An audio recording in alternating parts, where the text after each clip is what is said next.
Hi, this is DiRisio from Strictly Archery in Washington, New Jersey, in conjunction with Whitetailkillers.com. This is your Ask the Pro segment. A lot of my customers come in the store and they say, Tom, what's the best broadhead for my setup? Well, there's a couple things that determine what broadhead you're going to use. One major factor is how much stored kinetic energy is in your arrow. Okay, most of your mechanical broadheads, and there's three basic broadheads.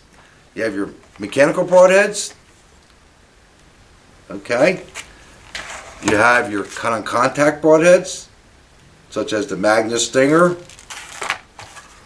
the Muzzy Phantom, and the Wasp Sharpshooter, and the Steel Force. In your mechanical broadheads, you have your rear deployed broadheads, such as the Rage. You have your wing tip or wing bladed broadheads, such as the Swacker. And then you have your front deployed broadheads, such as the Spitfire.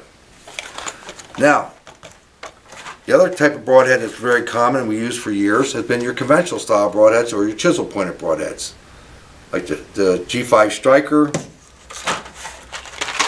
the Muzzy broadheads, your Wasp Boss and SST Hammer series broadheads, and one of the new broadheads that's one of our favorites is the new Ramcat. Now, determining what broadhead you're going to use is going to be based on how much stored kinetic energy is in your arrow. Most of your mechanical broadheads require at least 60 foot-pounds of stored kinetic energy for the mechanical broadhead to work efficiently and deliver decent penetration. A rear deployed broadhead absorbs about 15 to 20% out of your arrow when it strikes the animal. The wider the cut on the mechanical broadhead, the more energy it takes to continue to push the broadhead through the animal. That's why it's very critical you can calculate your kinetic energy in your arrow, and we'll explain to you how to calculate that in a minute. Excuse me. A front deployed broadhead, such as the Spitfire, absorbs a little bit more energy out of the arrow when it opens up because the blades have to peel backwards. They take about 20-25% of the stored energy out of the arrow when it strikes the animal. So that's why, again, it's very critical that you know your stored kinetic energy in your arrow. The Swacker broadheads are a wing-bladed broadhead. Okay, these can be used for very extreme angled shots, and they'll fly through the animal in a perfectly straight line without cantilevering or jackknifing when they hit the animal.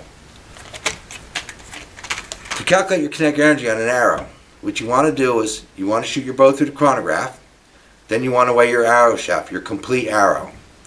To figure out your kinetic energy, you want to take arrow speed times arrow weight, then divide that whole number by 450,240, and that should calculate your kinetic energy. From there, you can determine if your bow is shooting enough kinetic energy or your arrow is storing enough kinetic energy to use a mechanical broadhead. The wider the cut on a mechanical broadhead, the more energy it's going to take to push it through the animal.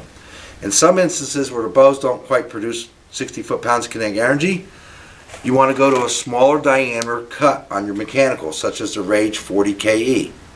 This is an 1.5 inch cutting diameter, so it takes less energy to push it through the animal. If you're shooting a very low energy bow, such as women, young teens, youth shooters, you want to stay with a cut-on contact type broadhead, such as the Magnus Stinger, the Muzzy Phantom, the Wasp Sharpshooter, the Steel Force broadhead. The cut-on contact broadheads take less energy to push through the animal because the blade runs right to the very tip. If you're going to go elk hunting, elk are the thickest skinned animal in North America, so it takes a lot of energy out of the arrow when the arrow pierces through the near side of the hide. To have enough kinetic energy to get good double lung penetration or a pass-through, we recommend using a cut-on contact broadhead. Cut-on contacts take very little energy to push through the hide and generally get a lot of pass-throughs.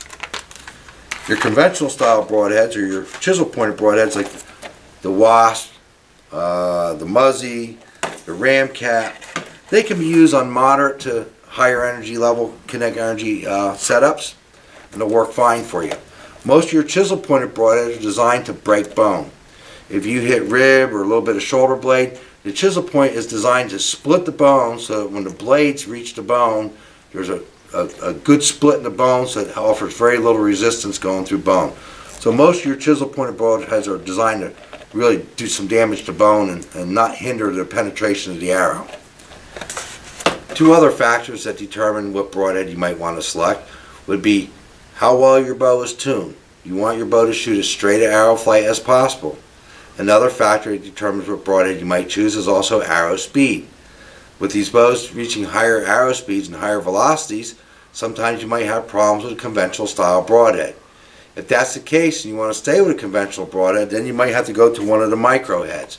A micro head is a head that is a little bit smaller in design, a little less cutting diameter, such as the Wasp Boss or the G5 Striker, and they have a little bit shorter blade length and a little bit steeper blade angle. If you don't want to go that route, then you can go back to one of our favorites, which is the Ramcat. The Ramcat is specifically designed to alleviate any problems you have with wind planing. So once you determine how straight your arrow is flying, right, and what speed your bow is shooting, from there that's also going to help you determine what broadhead selection you're going to put on your arrow.